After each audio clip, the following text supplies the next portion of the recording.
मामुहीम, उन दोनों का पता चल गया है। खत्म करता हूँ उन्हें, मेरे पास ले आओ।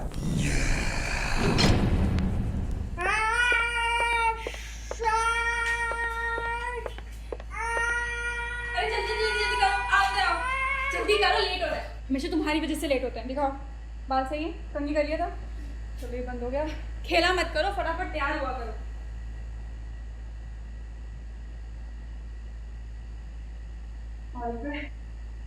सब रेडी? तो कोई चीज तुम पे बंद ही नहीं करनी। हाँ हाँ, आ रहे आ रहे। चलो आओ चलो। माया 10:30 बज गए यार, तुम कभी टाइम पे रेडी नहीं होती। अरे मैंने क्या किया, तुम्हारी बच्ची ने लेट। अच्छा, तुम भी कम नहीं हो।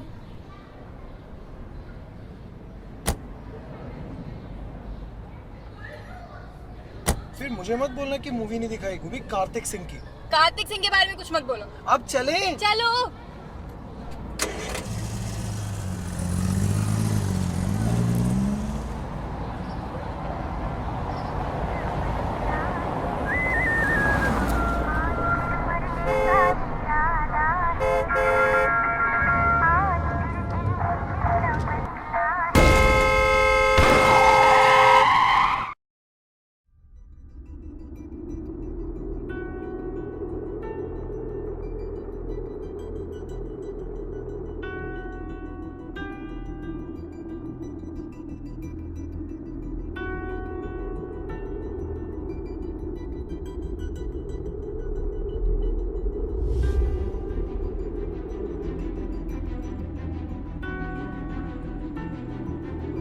माया,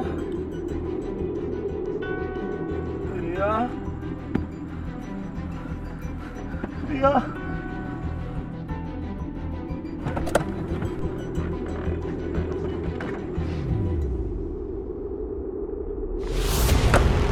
माया, माया, रिया,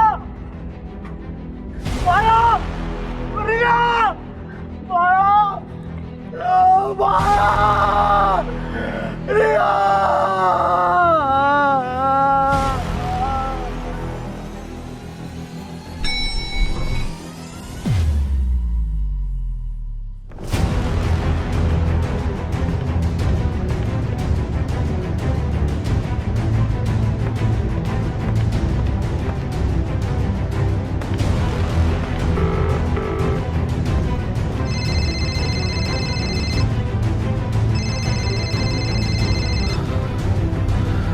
वो वापस आ गया है।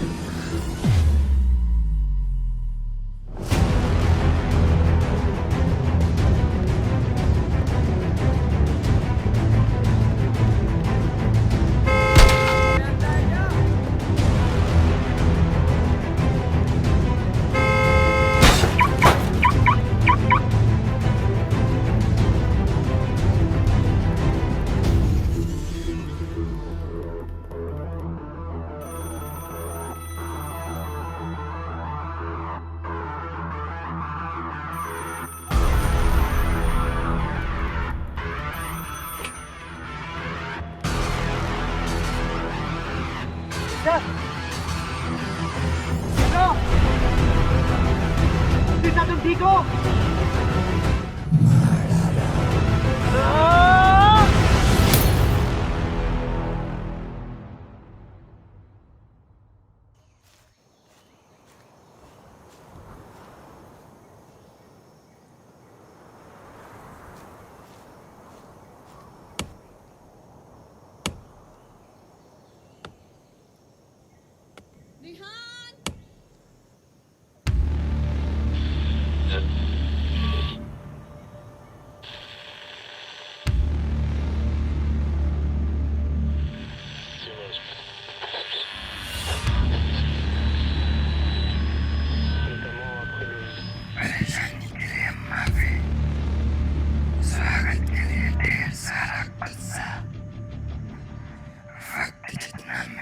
पास कम है, दर्द उतना तुम पर ज्यादा। शायरी नहीं संदेश है, तुम सबके लिए।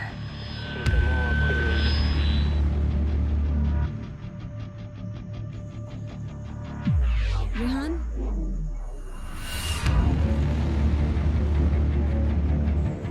वादा करो तुम वापस आओगे।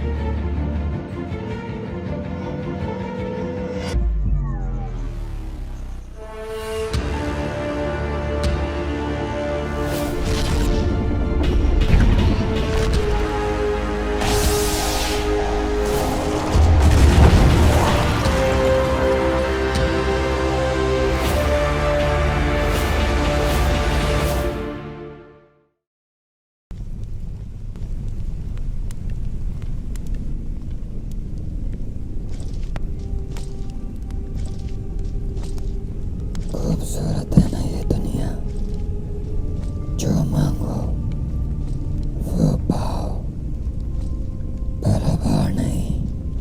ये दुनिया आम इंसानों की है।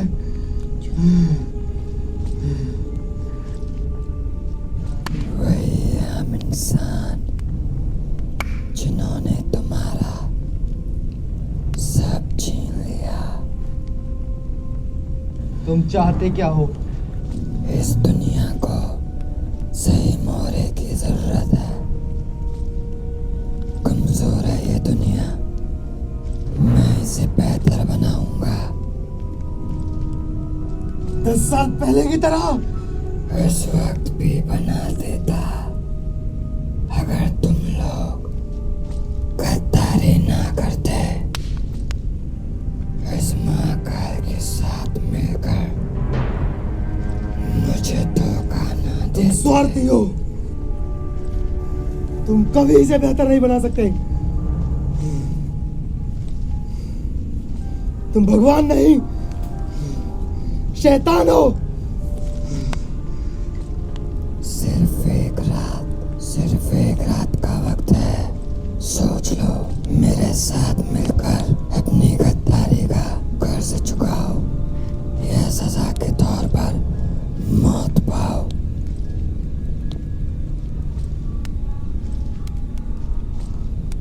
मैं तैयार हूं। तू पागल हो गया है।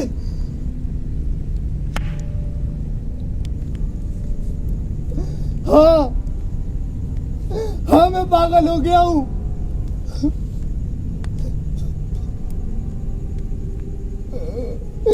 मेरी दुनिया ये नहीं है। मेरी दुनिया मेरी त्रिशा है, जो कि इस कमीने की कैद में। उसे मेरी जरूरत है।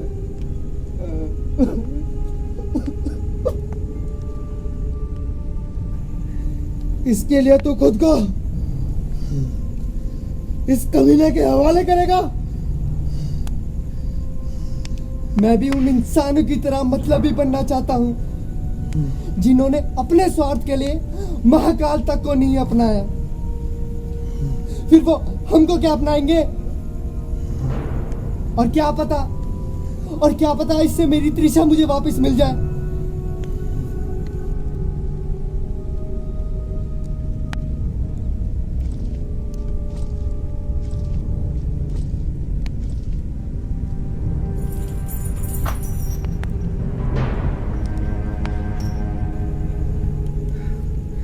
ध्रुव,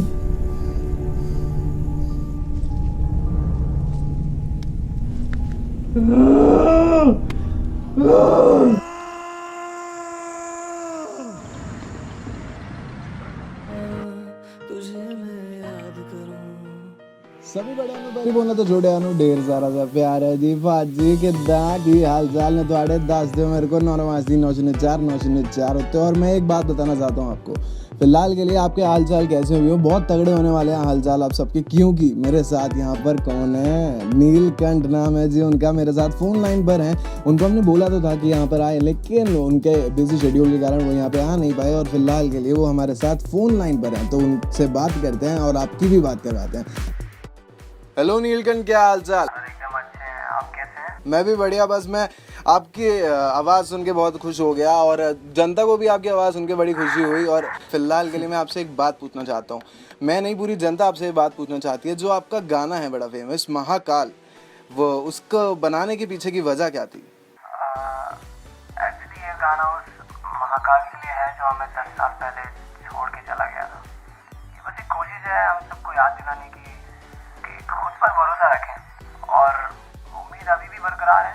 अगर फ्यूचर में कभी कोई प्रॉब्लम आती है तो इंशाल्लाह हम सब मिलकर उसका सामना करेंगे। क्या बात कही है नीलकंठ आपने। अगर भविष्य में कोई भी दिक्कत आती है तो हम उसका बिल्कुल मिलकर सामना करेंगे। और मैं यहाँ पे ये कहना चाहूँगा कि मिलकर अब हमको एक और चीज़ करनी होगी। वो क्या? वो है कि नीलकंठ का हम लोग मिलकर गाना सुनेंगे। कौन सा? महाकाल। हाँ, क्रोध के सहारे टिक रहा अहंकार है, ना सवारी जिसकी वो भी यहाँ सवार है। सच्चाई तो यहाँ उसके आगे एक दीवार है। क्रोध के सहारे टिक रहा अहंकार है। इन पापों की कतार में हवस का भी है सिलसिला। कर्म की जो तृष्णा है अतृप्त रहती उसकी चाह। इसीलिए तो गरजे आज फिर ये आसमां, डरना इन नजरों में फिर डरे यहाँ। महाकाल आ रहा, महाकाल आ रहा। इन पापों की कड़ी फिर से जुड़ने लगी। महाकाल आ रहा। शिट।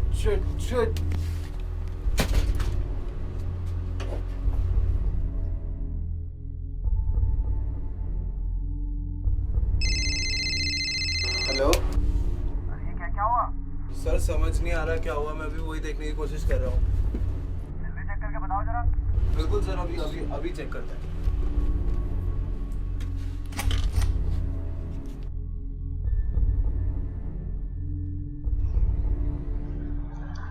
यार ट्रांसमीटर तो ऑन है। हाँ जी सर, बस अभी ऑन करता हूँ।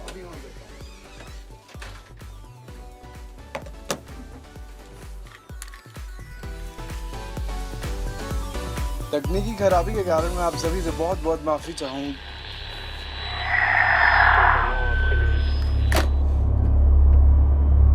परेशानी के लिए माफी, स्वागत के लिए ढेर सारा गुस्सा। वक्त जितना मेरे पास कम है, दर्द उतना तुमको ज्यादा। शायरी नहीं संदेश है तुम सबके लिए। इस दुनिया को बेहतर बनाने मैं वापस आ गया हूँ। मेरे लोगों के लिए बहत्तर घंटे हैं तुम्हारे पास अपना प्यार, मंजिल और ख्वाहिश पूरी करने के लिए। उसके बाद शायद तुम खुद का भी चेहरा न देख पाओ।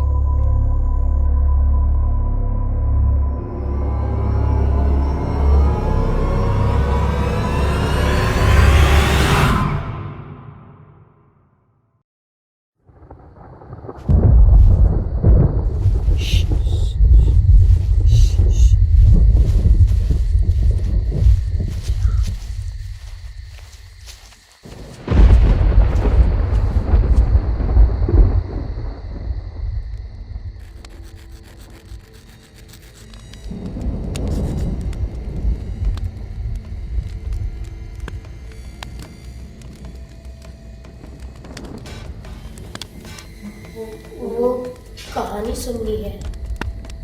कौन सी? वही गोरख वाली।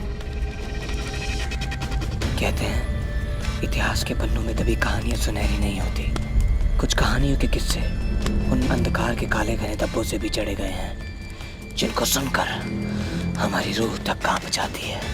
ये वो कहानियां हैं जिन्हें अंधकार बिना सांस लिए निकलता जा रहा है, और जब जब इन किस्सों के पन्ने बढ़ते जाते हैं तब तब वो रुद्र इन विनाशकारी किस्सों को सिर्फ और सिर्फ इतिहास बना जाता है। 10 साल पहले भी हमारी धरती पर एक ऐसे ही दानव ने जन्म लिया था। आप किसकी बात कर रहे हैं?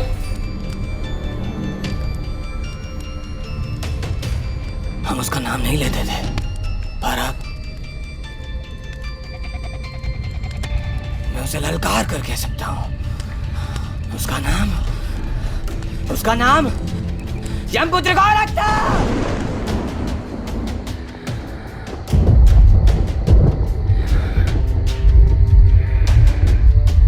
यमपुत्र, ये कौन था? और सब इससे इतना डरते क्यों हैं?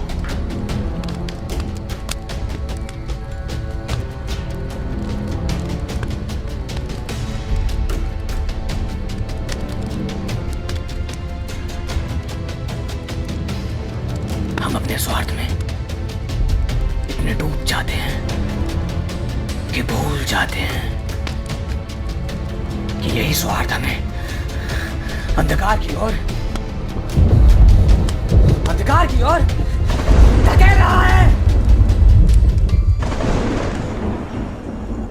कुछ इसी स्वार्थ के कारण युगों युगों पहले गोरख के माता पिता उसे कचरे में फेंक गए थे, पर वो नहीं जानते थे उस बच्चे में दिव्य शक्तियां थी। उस बच्चे में दिव्य शक्तियां तो थी, पर वो अधमरा कचरे में पड़ा था। और जब किसी के प्राण निकलने को तड़प रहे होते हैं तो यमराज स्वयं प्रकट होकर उसके प्राण खींच लेते हैं, उसको हर पीड़ा से मोक्ष दिला देते हैं। उस बच्चे को मोक्ष दिलाने हेतु यमराज स्वयं प्रकट होते हैं, और जैसे ही उसके प्राण खींचने के लिए अपना गदा उसकी ओर उठाते हैं, उस बच्चे की दिव्य शक्तियां उस गधे को दूर फेंक देती हैं। आश्चर्यचकित होकर यमराज उस बच्चे की ओर बढ़ते हैं और देखते हैं कि उस बच्चे की लाल आंखें स्वयं यमराज को घूर रही थी। वो 1 महीने का बच्चा, जिसे ना पता है कि वो कहाँ है, स्वयं यमराज को बड़े प्यार से घूर रहा था। ये देख यमराज का दिल पिघल जाता है। यमराज अपने हाथ जोड़कर भोलेनाथ को पुकारते हैं। क्योंकि यमदूत ने पहली बार मदद की गुहार लगाई थी तो भोलेनाथ तुरंत प्रकट हो गए। यमराज ने झुककर उनका नमन किया और अपनी दुविधा व्यक्त की। भोलेनाथ उस दिव्य शक्ति को नष्ट करते हैं और यमराज को उसके प्राण निकालने को कहते हैं, पर यमराज के पैर उस बच्चे की ओर न बढ़े। क्या हुआ? हे भगवान, आज तक मैंने अपने धर्म का पालन किया है, पर आज इस बच्चे को देख मेरा दिल पिघल गया है। ऐसा लगता है इस बच्चे से मेरा कुछ नाता है। यम, ये आप क्या कह रहे हैं? इस बच्चे की किस्मत में यही था, और इस यमराज का दिल कैसे पिघल सकता है? हे भगवान, किस्मत तो आप ही लिखते हैं ना। हम आपसे भिक्षा मांगते हैं, क्या हम इस नन्ही सी जान को पाल सकते हैं? पर ये आपकी छांव में सिर्फ दानवता सीखेगा। इसीलिए मैं आपके सामने झुक कर कहता हूँ, इसे आशीर्वाद दीजिए और मानवता की राह पर चलाइए भोलेनाथ। हे यमदूत, तेरी इस दयालुता ने मुझे प्रसन्न कर दिया है, और आज मैं शिव ये ऐलान करता हूँ कि ये बालक यमपुत्र के नाम से जाना जाएगा, और मैं इसे वरदान देता हूँ कि आने वाली पीढ़ी को शक्ति प्रदान करेगा। तो यमपुत्र हमारी धरती पर क्यों आया था? जब उसको शिवजी ने खुद बता दिया था, तब उसने हमारी धरती पर तबाही क्यों मचाई?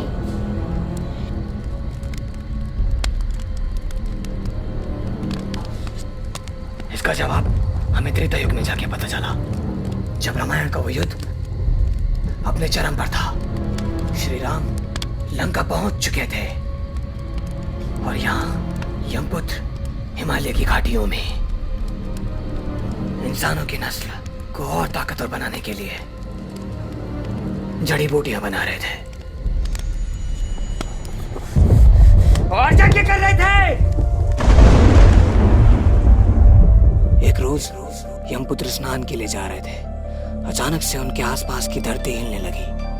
वो जब तक कुछ समझ पाते उनके उस पूरे पहाड़ को एक वानर ने हवा में उठा लिया था, जहां पर उन्होंने हजारों साल तपस्या और जड़ी बूटियां बनाई जिससे इंसानी नस्ल को ताकतवर बनाया जा सके। वो वानर कोई और नहीं, स्वयं श्री हनुमान जी थे, जो लक्ष्मण को बचाने के लिए जड़ी बूटियां ले जा रहे थे। यहाँ यमपुत्र उनको पुकारता रह गया, पर हनुमान जी ने बिना सुने पूरा पहाड़ हाथ में उठा लिया। यमपुत्र को बहुत गुस्सा आया, क्योंकि उनके हजारों साल की मेहनत कोई और उठा के ले गया। उन्होंने तुरंत यज्ञ शुरू किया और शिव को प्रकट होने के लिए कहा। हजारों साल बीत गए, पर भोलेनाथ नहीं आए। उनकी आंखों में क्रोध ने जन्म लेना शुरू कर दिया, और उसकी दिव्य शक्तियां जो शिव ने कुछ समय के लिए शांत की थी, वो वापस आ गई। और उसने आसमान की ओर देखकर सारे देवताओं को ललकार कर कहा कि मैं यमपुत्र, अगर मैं इंसानी नस्ल को ताकतवर बना सकता हूँ तो पूरी इंसानियत को तबाह भी कर सकता हूँ। मेरे इतने सालों की तपस्या का अगर यही अंजाम होना था, तो आप सबको ललकार कर कहता हूँ कि मैं यमपुत्र अंधकार को इतना बढ़ा दूंगा कि किसी की मेहनत, लगन या निष्ठा की झूठी ज्योति हमेशा के लिए गायब हो जाएगी। ये दुनिया मेरी है और मैं वापस आऊंगा मेरे लोगों के लिए।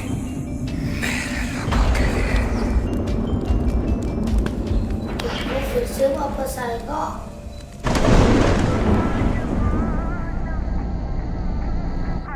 C139 बख्शी को दे दो। हाँ ठीक है, ओके फाइन। सर वो मैं कह रहा था कि अगर हमें छुट्टी मिल जाती, क्योंकि हमारी आप समझ रहे ना वो मार्कशीट रह गई थी, तो अगर वो मिल जाती तो। ड्राइवर सामने।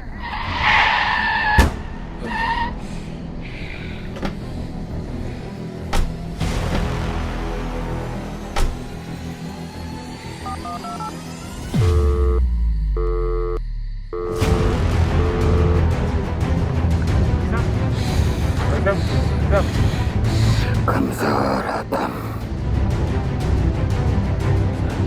सर आप ठीक हो?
Come in, Arun.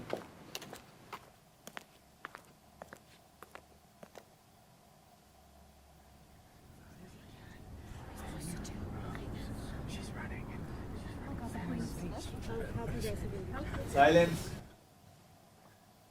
इस मीटिंग में बच्चे क्या कर रहे हैं? और सर आपने ये क्या किया? सर ये चेयर मिस्टर नायक की थी। आपकी कुर्सी तो बची है ना मिस्टर सोलंकी? ये आर्यन नायक है, मिस्टर नायक के बेटे, और आज से इस ऑर्गेनाइजेशन को यही लीड करेंगे। हाँ हाँ, अब तो बच्चे लीड करेंगे ना। आप तो बच्चे नहीं है ना मिस्टर शर्मा? इनकी सिक्योरिटी आप ही के हाथ में थी।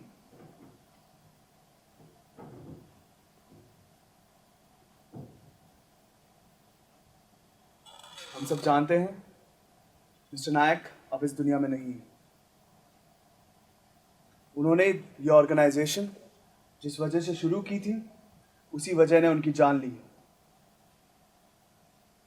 अगर यमपुत्र वापस आ गया है तो हमें भी आगे आना होगा। हमें बख्शी सर, लगता है आप भूल रहे हैं कि वो यमपुत्र है और हम सिर्फ आम इंसान है सर। सर आप किस मुकाबले की बात कर रहे हैं सर?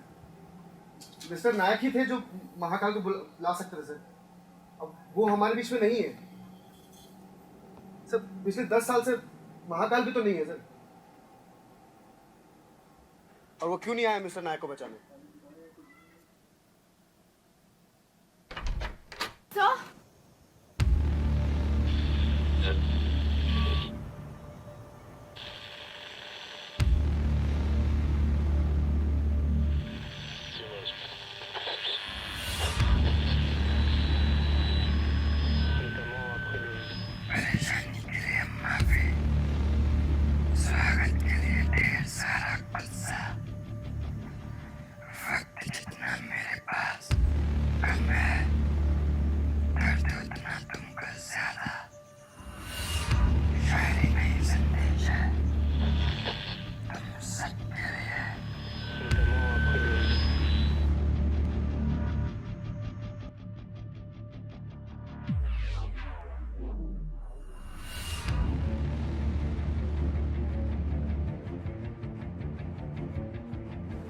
सर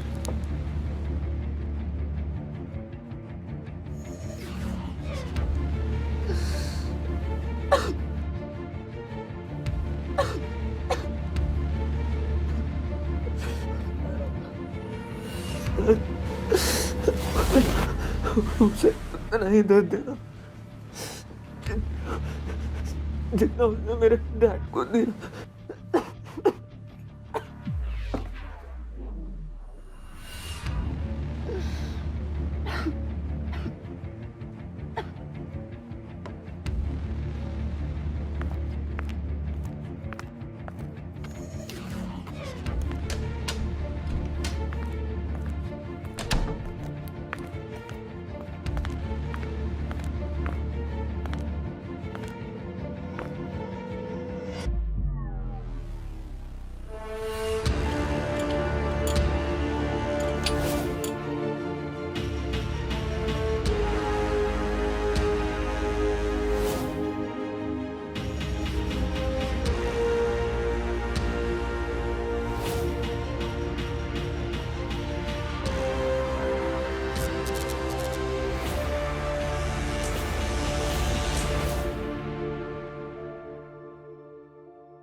हुकुम।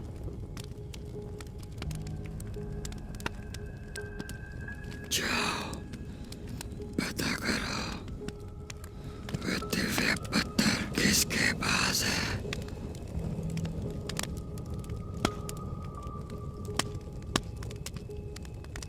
तुम कभी इसे बेहतर नहीं बना सकते। शैतान हो।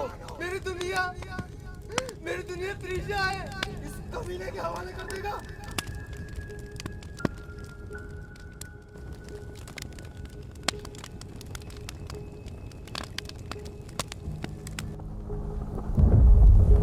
वो अपना मकसद पूरा करना चाहता है, मुझे फर्क नहीं पड़ता। अगर अपनों को बचाना है तो उसका साथ देना ही पड़ेगा। मैं मर जाऊंगा मगर उसका साथ कभी नहीं दूंगा, कभी नहीं। अपनी बेटी रिया के लिए भी नहीं।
अब क्यों आए हो महाकाल? और किसने बुलाया है तुम्हें?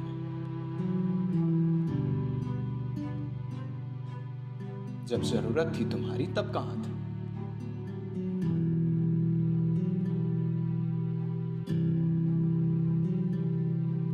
मेरे डैड को उस दरिंदे ने इतनी बेरहमी से मार डाला और तुम्हें उनकी चीख तक सुनाई नहीं दी।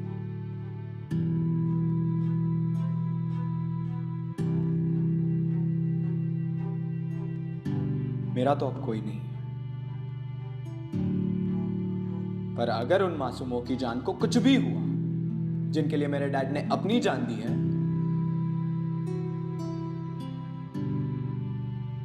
तो आज के बाद कभी मेरे सामने मत आना महाकाल, कभी नहीं।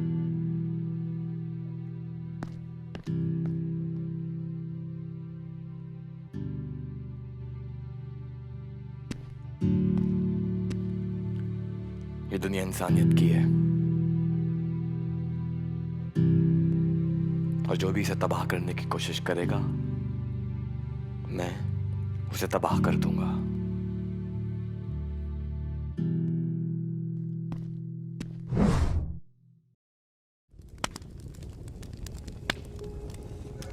है यमपुत्र, कोई शक्ति हमारे काम में बाधा डाल रही है।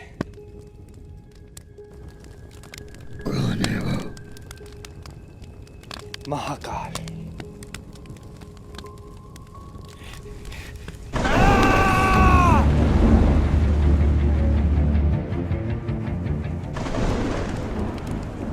मुझे इसे मिटाना होगा, पर पहले मुझे इसके बारे में जानना होगा। एक इंसान है जो जरूर जानता होगा।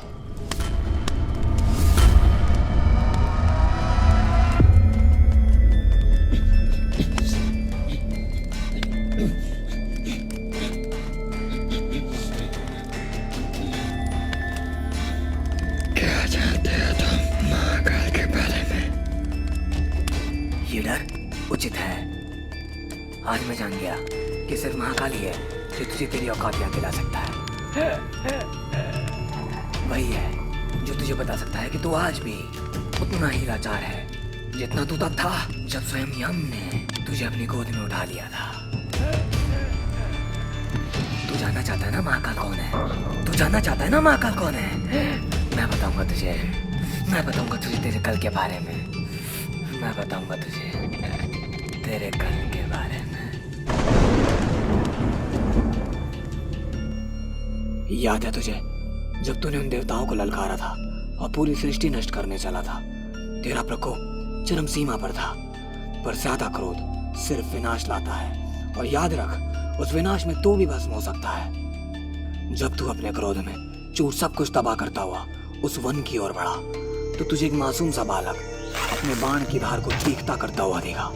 पर तेरी दानवता ने अपनी सीमा तोड़ रखी थी और तूने बिना सोचे समझे उस पर हमला कर दिया और उस बच्चे को वहीं ढेर कर दिया। पर तुझे अंदाजा भी नहीं था कि वो किन का पुत्र था गोरख, तुझे अंदाजा भी नहीं है। जब तूने उस मासूम से बालक पर वार किया तो पास ही की गुफा में स्वयं कार्तिकेय जी ध्यान लगा रहे थे, और उस बालक की चीख के साथ भगवान कार्तिकेय का ध्यान टूट गया। उन्हें अपने पुत्र को देखकर यह आभास हो गया कि यह काम सिर्फ एक दानव कर सकता है। कार्तिकेय जी की आंखों में पहली बार क्रोध ने जन्म लिया, ऐसा क्रोध जिसका आभास शायद स्वयं शिव को भी नहीं था। भगवान कार्तिकेय ने अपने पुत्र का शव उठाया और तुरंत शिव के पास लेकर पहुंचे।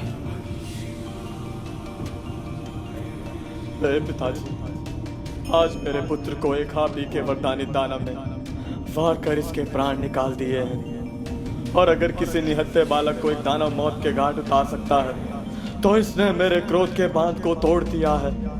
और अगर इस बालक को जीवन दान नहीं मिला तो मैं पूरी राक्षस नस्ल को ही खत्म कर दूंगा। भगवान शिव कार्तिकेय का क्रोध भली भांति जानते थे, और अगर उन्होंने उस वक्त कुछ नहीं किया होता तो शायद कार्तिकेय पूरी राक्षस नस्ल को खत्म कर चुके होते। पर भगवान शिव ने कहा, हे पुत्र, मैं जानता हूँ स्वयं पुत्र गोरख ने जो भी किया वो गलत है, पर एक राक्षस के कारण आप पूरी राक्षस नस्ल को सजा नहीं दे सकते। और अगर यमपुत्र इस बालक का काल बन सकता है तो मैं इसे वरदान देता हूं, ये उसका महाकाल बनेगा।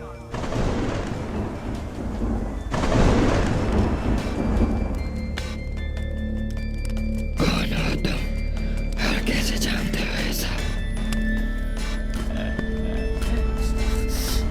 नारायण, नारायण।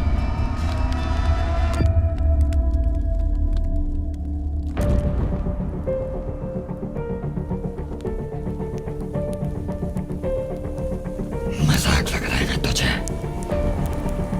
अब देख तुझे मैं दिखाता हूँ कि मैं क्या कर सकता हूँ। तुझे लग रहा था ये खेल तेरा है, पर तू ये नहीं जानता कि इस खेल का मैं विजेता हूँ। और वो इंसान जो तुझे मानता है वो तुझसे रूठ जाएगा, क्योंकि वो जानता है कि उसे बचाने कोई नहीं आ रहा, उसका महाकाल भी नहीं।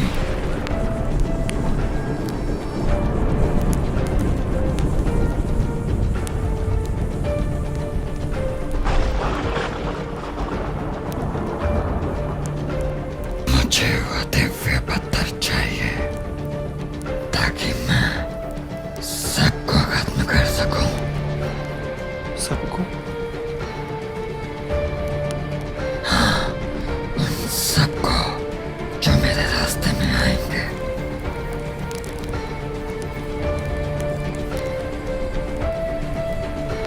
खेल तो अब शुरू होगा।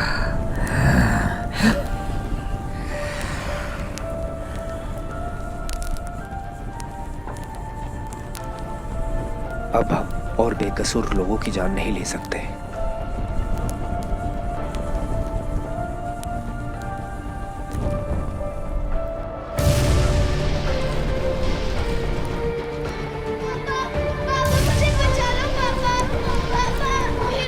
एक और लफ्ज कहो। नहीं, नहीं।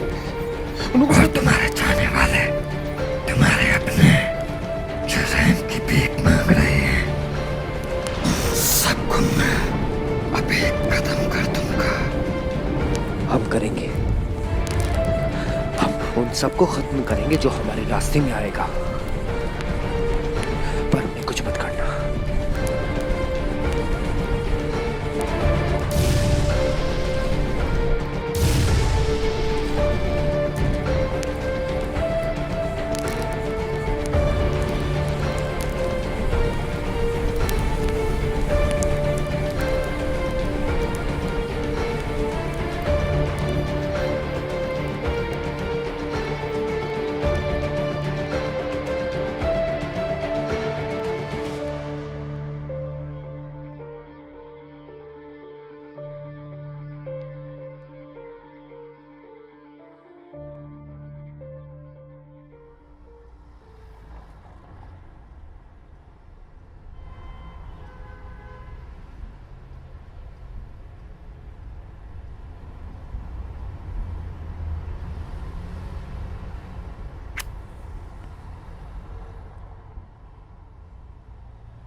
ड्रोव।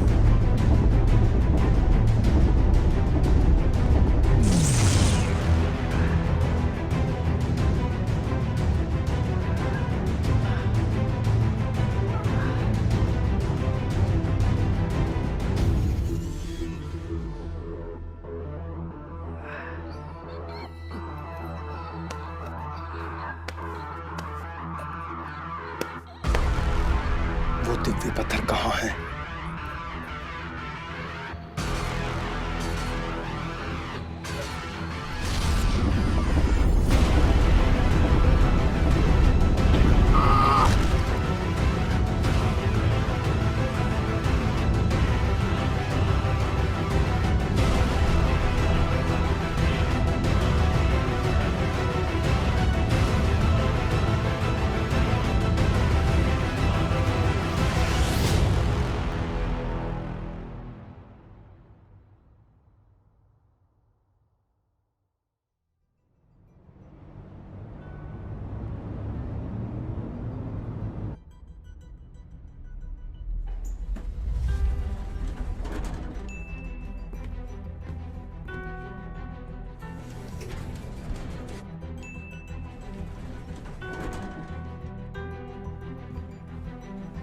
ये गलत है।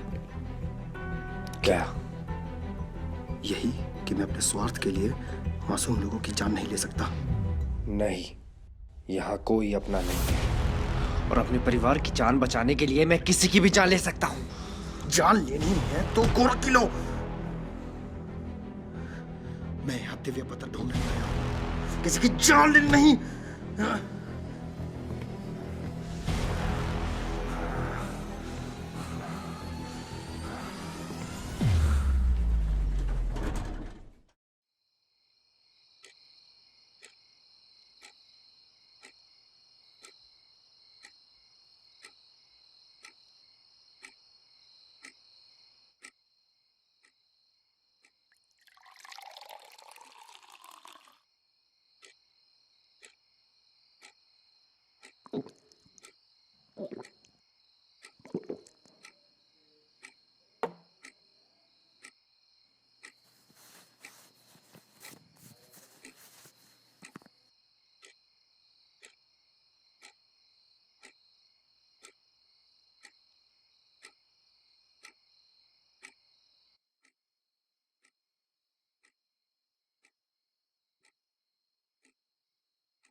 कौन कौन है तुम दोनों?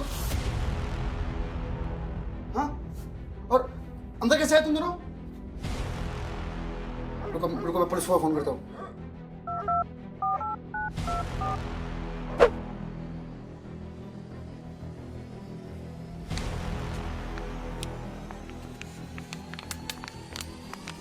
हम बैठ के बात करते हैं ना।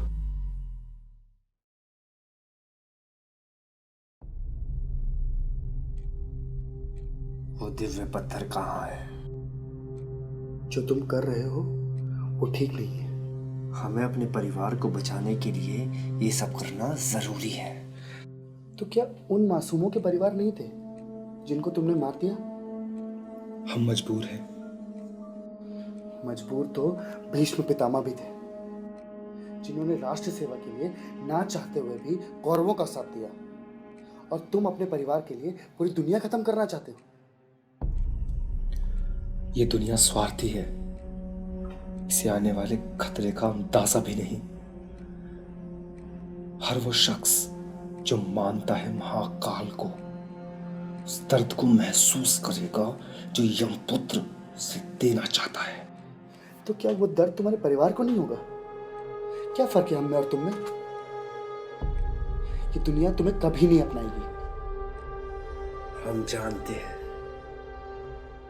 इसलिए नहीं कि तुम राक्षस हो, पर इसलिए कि तुमने उन बेगुनाहों का खून बहाया है जिन्होंने अपनी जान को दांव पर लगाकर पूरी दुनिया को बचाया। उन्होंने अपने पूरे परिवार को दांव पर लगाया और तुम अपने परिवार के लिए पूरी दुनिया खत्म करना चाहते हो। अगर मैं तुम्हारी जगह होता ना, मैं तुम्हारी जगह हूं ही नहीं। क्या होगा? खत्म कर दो मुझे। मुझ जैसे और आएंगे तुम लोगों के लिए, मुझ जैसे बहुत आएंगे तुम लोगों के लिए।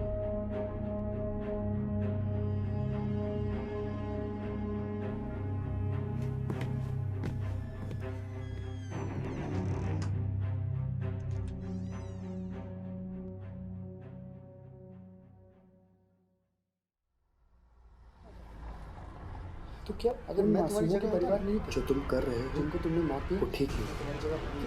तुमने उन बेगुनाहों का खून बहाया है जिन्होंने अपनी जान को दांव पर लगाया। उन्होंने दुनिया को बचाया, परिवार को दांव पर। तुम अपने परिवार के लिए पूरी दुनिया खत्म करना चाहते हो। मजबूर तो जो इश्क के दामा में था, जिन्होंने अपनी जान को दांव पर लगाया। तुमने उन बेगुनाहों का खून बहाया है जिन्होंने अपनी जान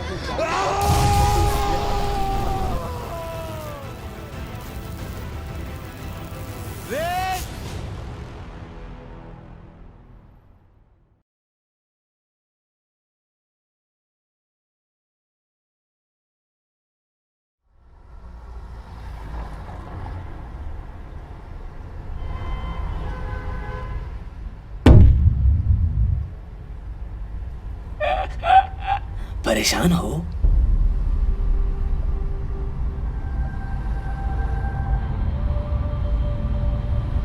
वो कमजोर है पर अटल है।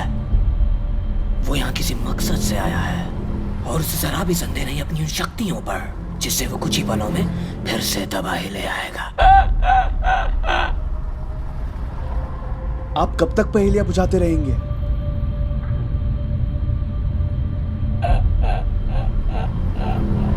आपको सब मजाक लग रहा है? हम सब खतरे में हैं। वो एक एक करके सारी इंसानियत को खत्म कर रहा है।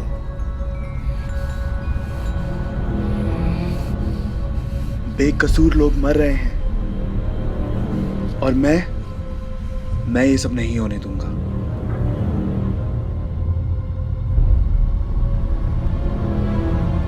और बेकसूर लोग नहीं मरेंगे।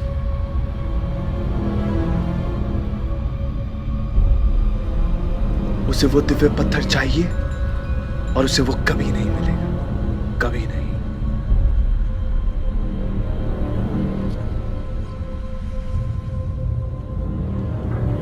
ये लीजिए, इसे आपसे ज्यादा सुरक्षित और कोई नहीं रख सकता।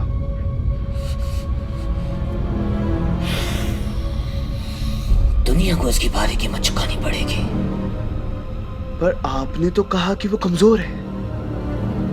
तुमने ये कब कहा कि तुम तैयार हो? Narayan Narayan.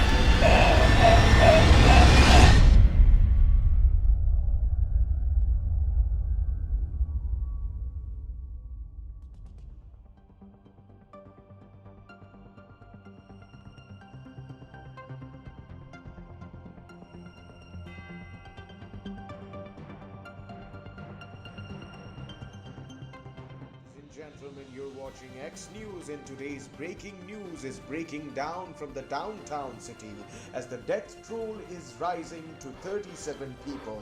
Our correspondents are available there, but due to technical difficulties, we couldn't establish a secure network.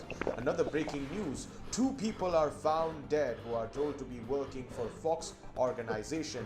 The intentions of the murder are not disclosed yet due to lack of evidence. Investigations are still going on.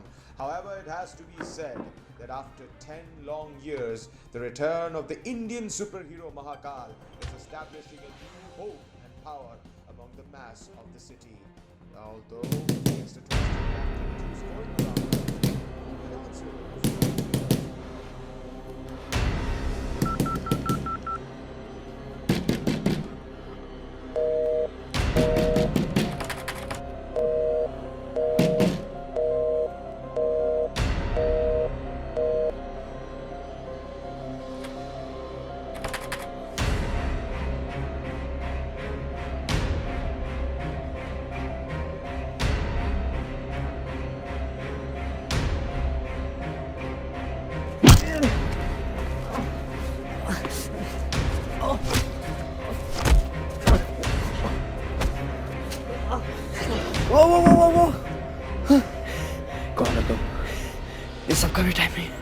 रुक तुम Mannar, we gotta come.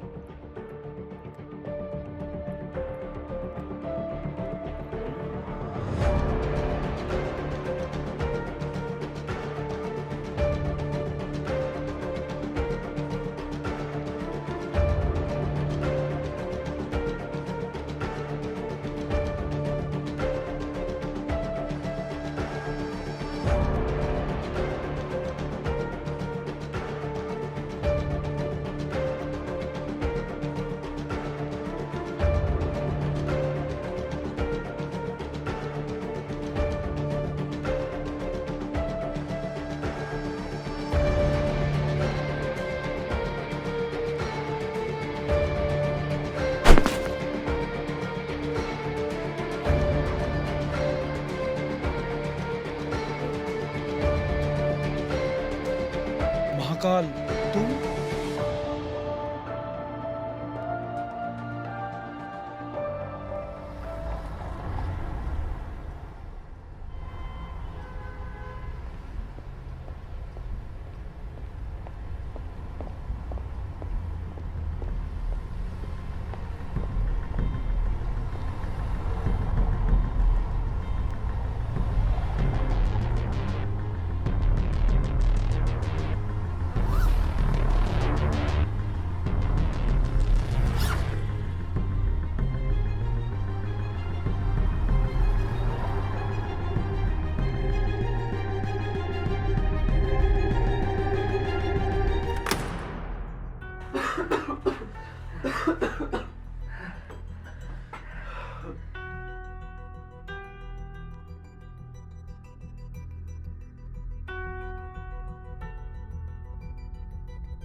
क्या तुम मुझे मारने वाले हो?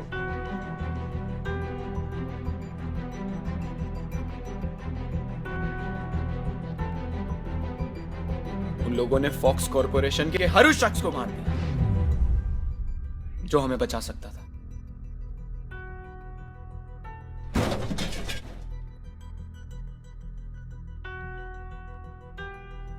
सिवाय तुम्हारे।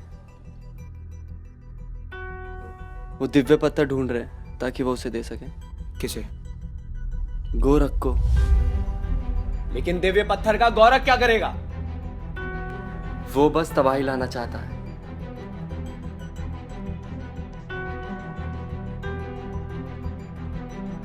अब हमें खुद लड़ना होगा। कब तक हम महाकाल का इंतजार करते रहें? वो महाकाल नहीं है। महाकाल नहीं है मतलब? जिसे तुमने देखा वो महाकाल नहीं है। उसे मैंने बनाया है। क्या बेहुदा मजाक है ये?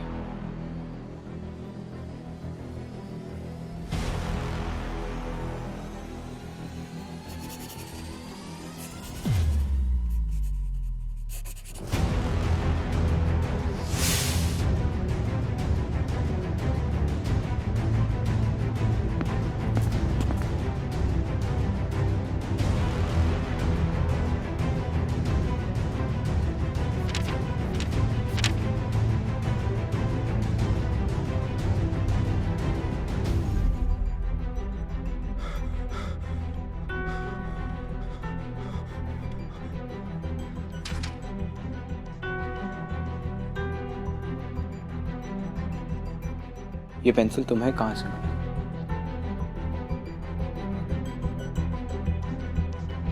वो कोई पागल आदमी था जो खुद को नारायण बुलाता था।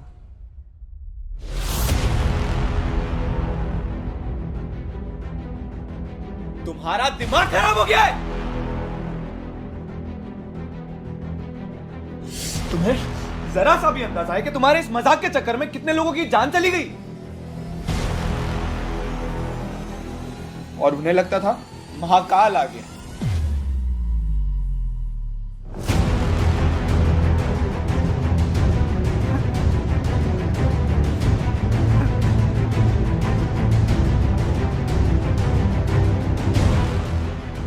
मैंने अपने पिता को खो दिया और उन सब को जो फॉक्स कॉर्पोरेशन से जुड़े हुए थे। लेकिन अपनों को खोने का दर्द क्या होता है ये तुम कभी नहीं समझोगे, कभी नहीं।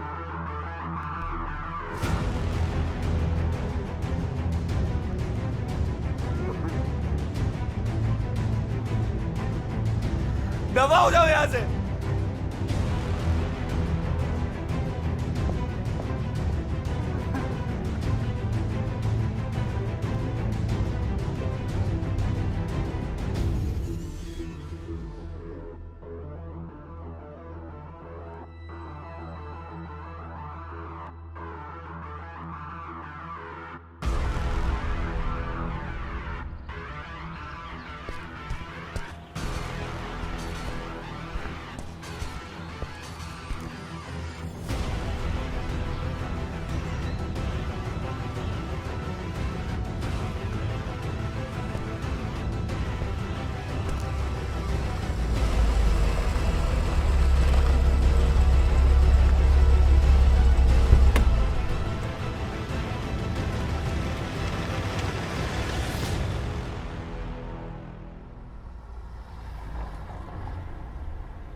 रोक दो ये सब।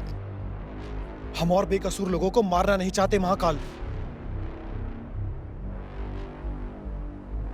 तुम उन्हें मार चुके हो। मुझे मेरी बेटी को बचाना है उस गोरख से।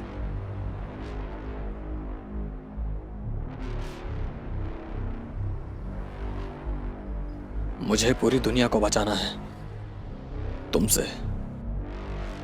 मेरी त्रिशा उसके कब्जे में है महाकाल। ये दुनिया हमें कभी नहीं अपनाएगी और उन लोगों के लिए मैं त्रिशा को खो नहीं सकता। मेरे पास इन सब के लिए वक्त नहीं है।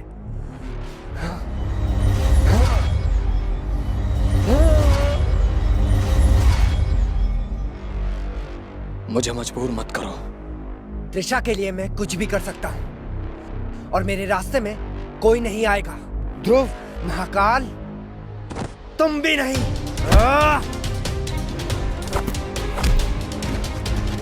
अपनों को खोने का दर्द क्या होता है ये तुम कभी नहीं समझ। मैंने अपने पिता को तुम कभी नहीं समझ। अपनों को खोने का दर्द क्या होता है ये तुम कभी नहीं समझ। अपनों को खोने का दर्द क्या होता है ये तुम कभी नहीं समझ।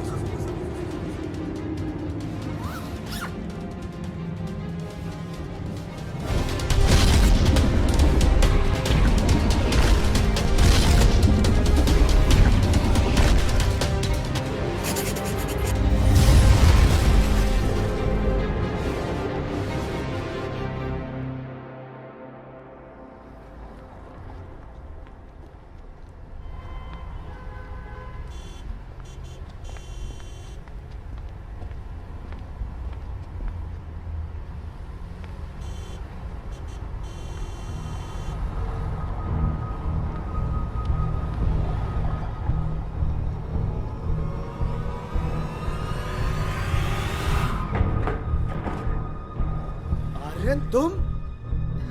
हम बहुत बड़ी मुसीबत में हैं। महाकाल नहीं है। महाकाल नहीं? वो महाकाल नहीं है। अरे महाकाल कभी आया ही नहीं। हम और ये लोग जिसे महाकाल समझ रहे हैं उसका असलियत में कोई वजूद ही नहीं।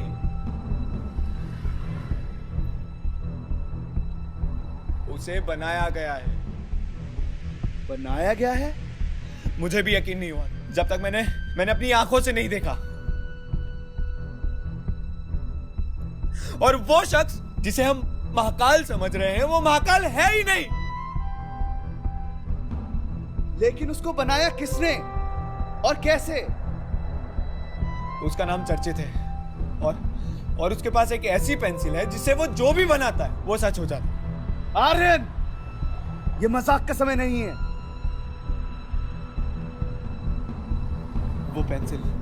वो पेंसिल उसे किसी नारद ने दी है।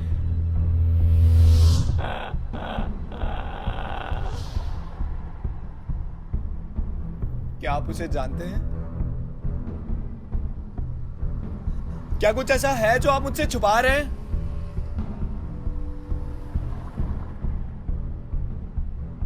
अब हम किसी को नहीं बचा सकते। वो जीत गया, यमपुत्र जीत गया।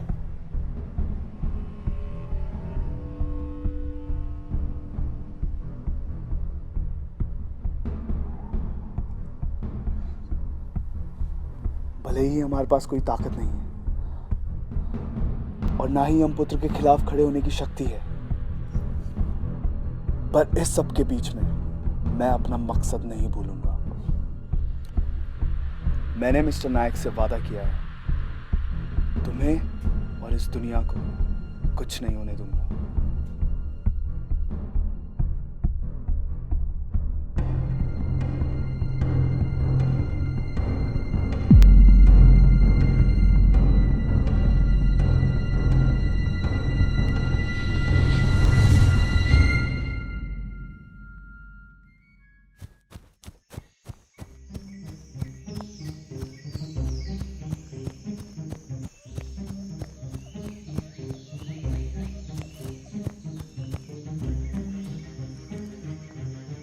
रिहान, तुम ठीक हो ना?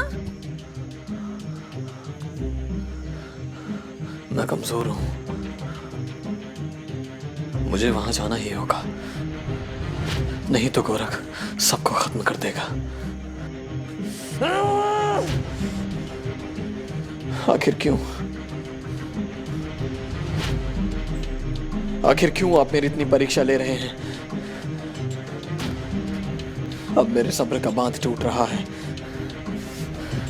और भरोसा भी। गलती कर रहे हो तुम रिहान, फिर से। इसी गुस्से, इसी लापरवाही की वजह से तुमसे सारी शक्तियां छीन ली गई हैं और आज जब तुम्हें जरूरत है तुम्हारे पास कुछ भी नहीं है।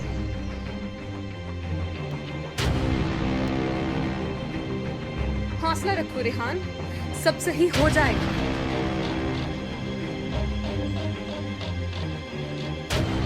10 साल बीत चुके हैं, 10 साल, और मैं नाकाम था, तब भी और आज भी। मैं उन लोगों को नहीं बचा पाया। हाँ, हो चुके हैं 10 साल, पर तुम नाकाम नहीं हो। अपने आप पर भरोसा रखो। उन लोगों के बारे में सोचो जो तुम्हारा इंतजार कर रहे हैं।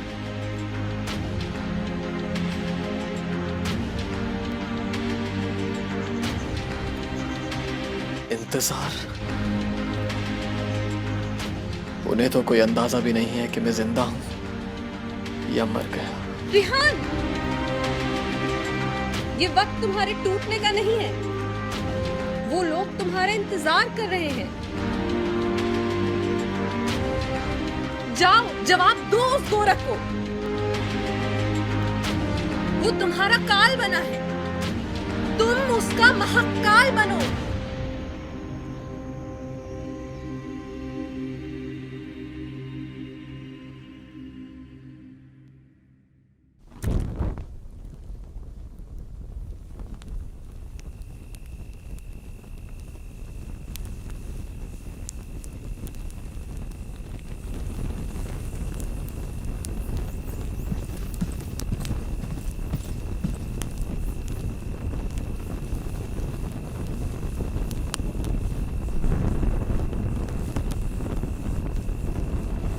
ये लीजिए, खत्म कर दीजिए इस पाप की दुनिया को, एक नया स्वर्ग बनाइए।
महाकाल महाकाल महाकाल, सब तरफ महाकाल। इस दुनिया में कमजोरों के लिए कोई जगह नहीं होनी चाहिए। मैं बनाऊंगा एक बेहतर दुनिया।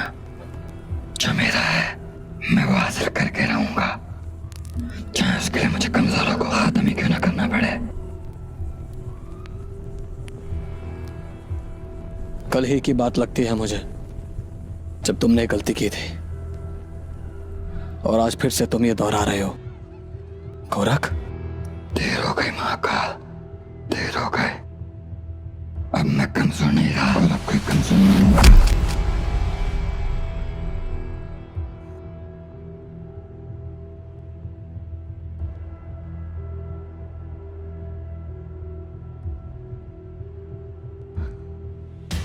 महाकाल, देखो चारों ओर, क्या दिखता है तुम्हें?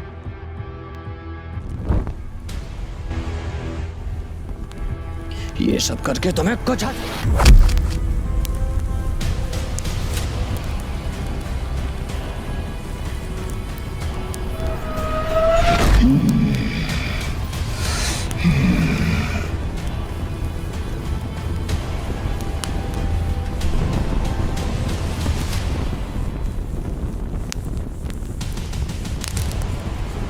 तुम इंसानों को तो मेरा एहसान मानना चाहिए कि मैं तुम्हें इस तुच्छ जिंदगी से आजाद कर रहा हूं। ऐसा तुम्हें लगता होगा कि शक्तियों के बल पर तुम इन कमजोर इंसानों पर विजय पालोगे, पर नहीं।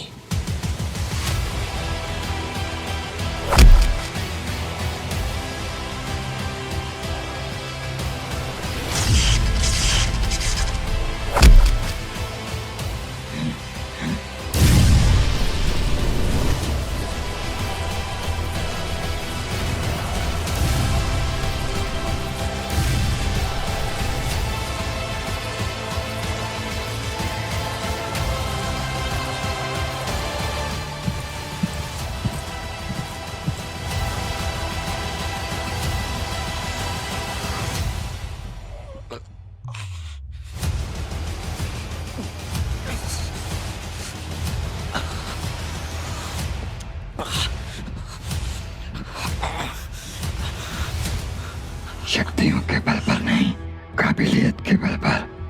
ये मत बोल कि तू एक तुच्छ इंसान ही तो है जो इन वरदान को लेकर जी रहा है। ये मत बोल कि मैं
खेल तो अब शुरू होगा।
अरे लाइन आ रही है यार, सफेद सफेद ही। एक्शन।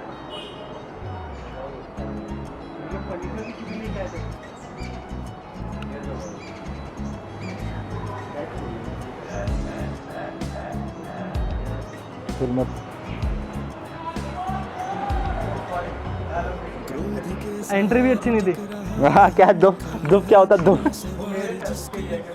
हाँ तो वो Alright. वो ये वाला लुक नहीं आ पाया जो ये वाला देना ना। देखो सालों वाला देख रहा है ना, बोल गया मिट्टी तेल भाई नवीन, मिट्टी तेल हो क्या? सही बोल रहा है।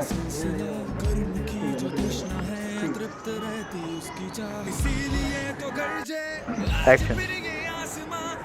कैसे जाऊंगा यार सेक्सी सा।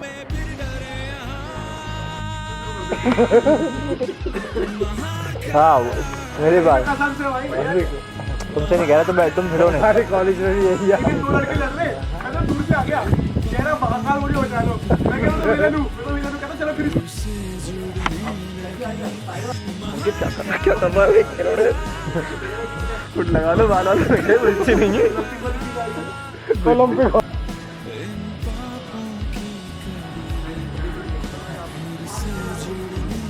देखो ना वो करोगे तो अपना पूरा डायलॉग बोलना।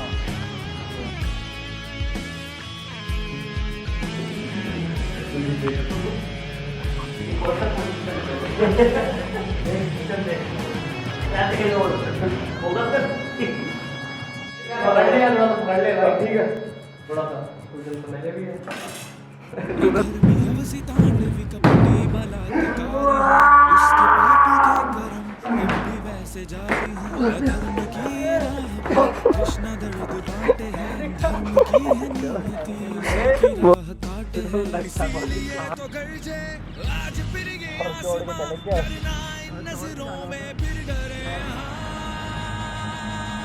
चलो आनंद रेडी? ठीक है आपकी कुर्सी तो बची है ना। अरे तुम क्या कर रहे हो यार? What about that sound record?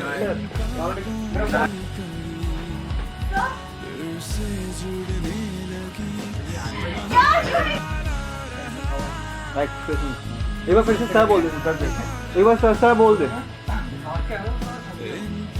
आज बात क्या? नहीं आप भगा देना थोड़ा उधर से। हाँ फिर से उधर से आओ।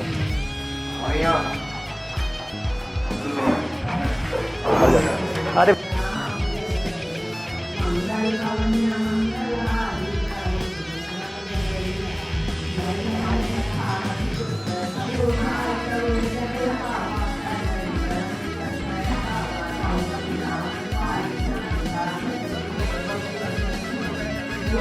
अरे यहाँ से आओ यार, यहाँ से आओ।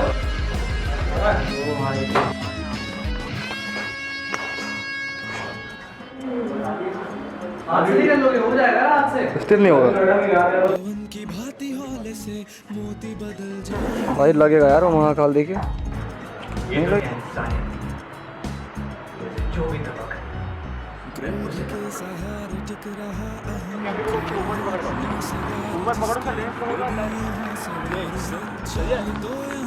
उसके आगे एक दीवार है के सहारे टिक रहा बाबा बैठे ना पापों की कतार उधर देख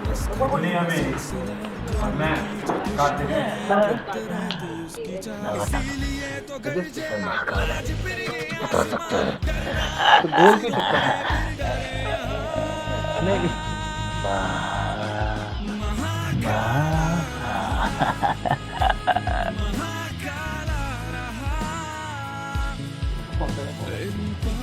आने वाले तो उनका सेट बना लेते हैं थोड़ी पानी वाला बनाना हमें लग रहा बहुत सारा कैमरे नहीं आ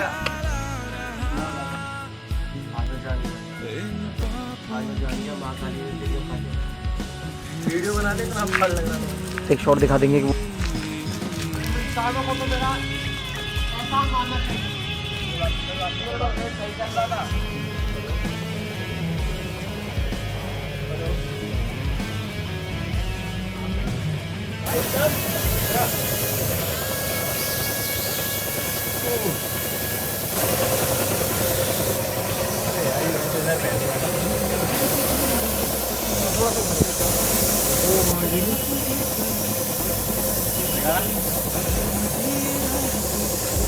कैसे लग रहा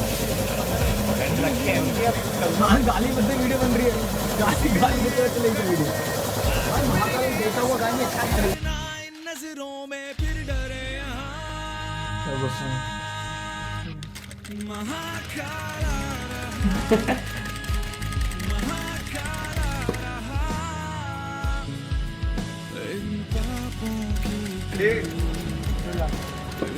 रोलिंग एक्शन उसके बाद एक ऐसी पेंसिल है जिससे वो जो भी बनाता है वो सब सच होता है मारियन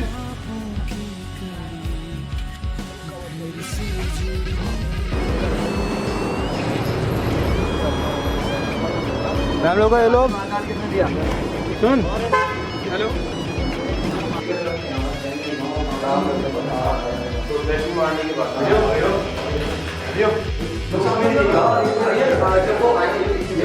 तो मैं चाहूँगा थोड़ा बहुत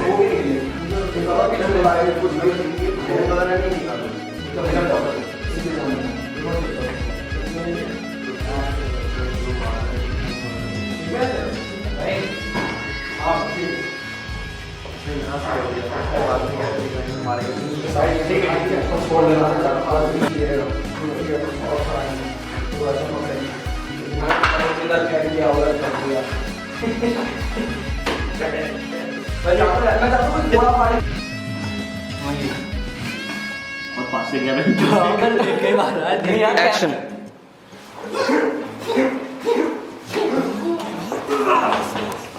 बदल जाएंगे